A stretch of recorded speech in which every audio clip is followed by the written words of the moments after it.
explains the causes whose effects we live out today. It's sometimes called his story, play on words, because after all, isn't God the one who is writing the story of humanity? Yes, he is, in fact, doing that. But it also kind of reveals that play on words, the conflict with history as it stands. Because if we have a his story, as some people argue, then why shouldn't we have a her story? Okay, playing with words is awesome. The history of the word history, also known as the etymology of the word history, shows that actually there is no such play of words whatsoever.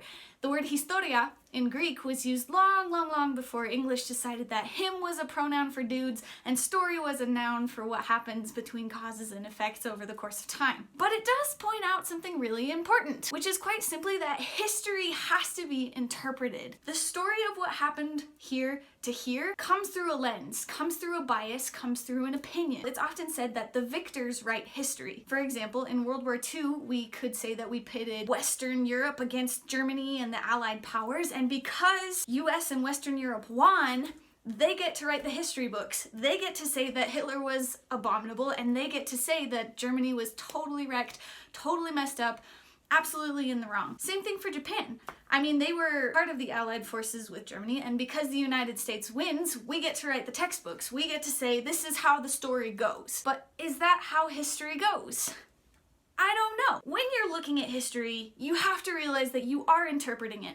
And whoever you hear your history from is also interpreting it. They're making sense of it from their perspective. Okay, what's the truth gonna be? Let me give you an example. When I was a baby MK, I was so confused because people were like, oh, Beth, you're a missionary kid. Like, your parents are missionaries. That is the coolest thing. That must be so intense, and you must love Jesus so much. You're a hero. You're like going overseas and all these things. And I was just sitting here, guys, and I'm like, wow. People think that moving to a foreign country, learning a new language, and kind of living life is heroic. I didn't get it. All of the missionaries I knew were just ordinary people. They weren't heroes. I mean, sure, they did a hard thing when God asked them to move from their homeland to this foreign land so that they could share the gospel, but like, none of that seemed heroic to me. And I was really confused when we would come back on furlough and visit American churches, because everyone would be like, oh, you guys are missionaries. Missionaries are so important. Now, I'm not saying we're not, but let me tell you a story. So, I recently read this book.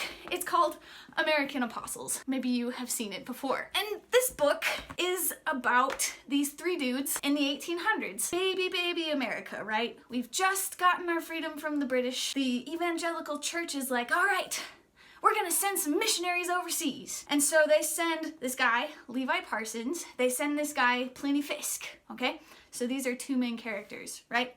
And so, you know, they grew up in New England, Massachusetts, whatever, going to their church and having a good time, and God calls them to the mission field. And so they end up going together to Palestine. Well, that was the goal. They ended up stopping in Smyrna, which is a city here. They end up going to Smyrna to learn Arabic so that they can preach the gospel to Muslims and like actually be super effective and actually like, wow, Jesus is cool, etc., etc., etc. They're chilling in Smyrna. Levi goes off to Jordan and Syria, and he has this adventure sort of thing where he's trying to learn Arabic. And at the time, Pliny is like chilling in Smyrna, right? But there's this war breaking out between the Greeks and the Turks. And so Levi tells him some news. He's like, hey, I'm super sick. And so they meet in Egypt and they're hanging out, and Levi dies.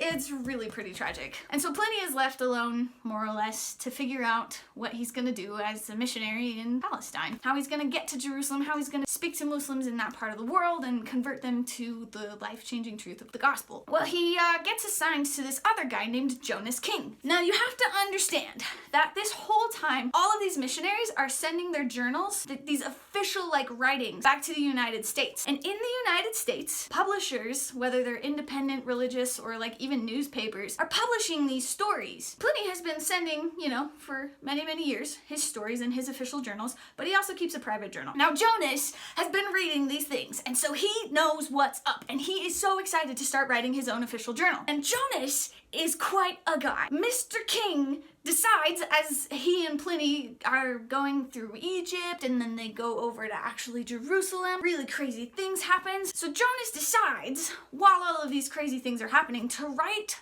really compelling story about all of this stuff that's happening with the Muslims. He kind of paints himself this picture of being like super macho and super cool and standing up to the Muslims who he painted as like these really scary dudes in his official journals. And oh my gosh, it was so popular. His writings were just blowing up in America. They were being published every week that he would send them back, etc. Pliny is sitting over here and his journals aren't quite as exciting. Why? Well, if we look at his journals, we could make assessments. Remember, this is where history is interpretive. We don't know.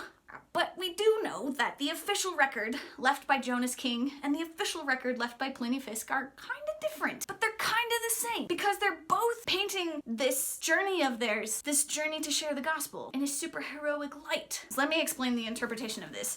The author of this was like so pessimistic, and she's like, Jonas, we think, doesn't even love Jesus. And he basically just had this plan to get all of the money from America because he was like, listen, American men aren't in the churches. And so therefore, if I write really compelling stories about an American man being a hero against these Muslims, I can convince American men, one, to fund my mission, and they'll think it's super cool. They'll want to know Jesus. They'll want to come in and like be a part of our churches and so on and so forth. I don't know about you, but that sounds super insidious to me. Because when you look at the contrast between the official journal and the private journal, especially of Pliny, who at this point has been in the Muslim world super long and hasn't had a single convert from Islam to Christianity. They were supposed to go and conquer the entire Palestinian region for Jesus, and they don't have a single convert. That's really bad for business if your business is like changing the world. So with that being said, you can see how this story that I just told you was like, wow, people who love Jesus are going overseas and doing this cool thing. Like, what a cool heritage we have. And then the interpretation of the author is like, wow,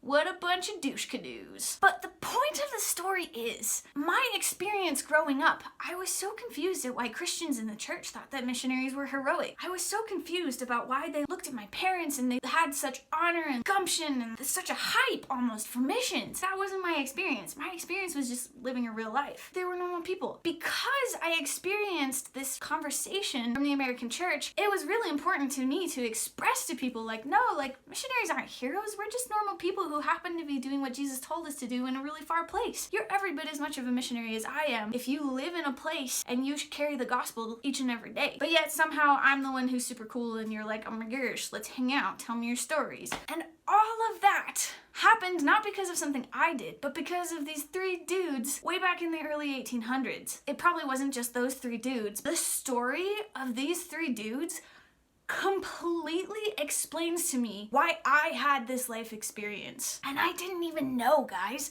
Like, I never would have known about these three dudes unless I had read this book. And yet, their life experience completely defined the way I was treated as a missionary kid. Which, yeah, by the way, also, I didn't know, but apparently fundraising for missions was also something that we inherited from the 1800s. So what am I saying about this? History is interpretive.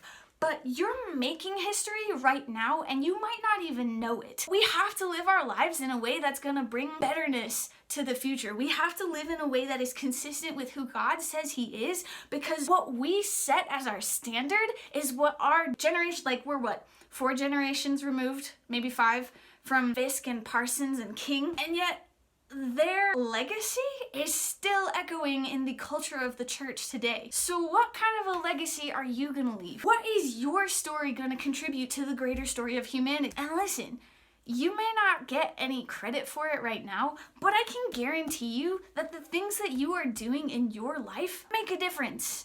And they make a difference not just for you and not just for your immediate family, but it sets a tone and a culture for literal generations. I'm having to combat the nonsense that Mr. King decided to throw out there.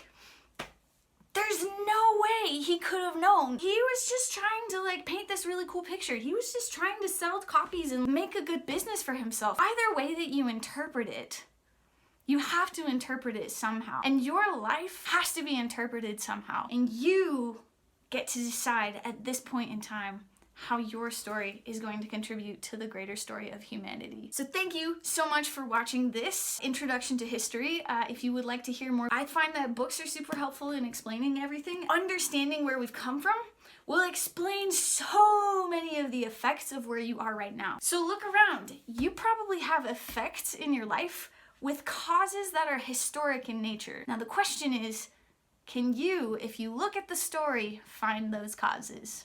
Let me know if you can think of something, please, please, please. I would love to hear, and I would love to see also how you would like your story to impact people 5, 6 generations down the road.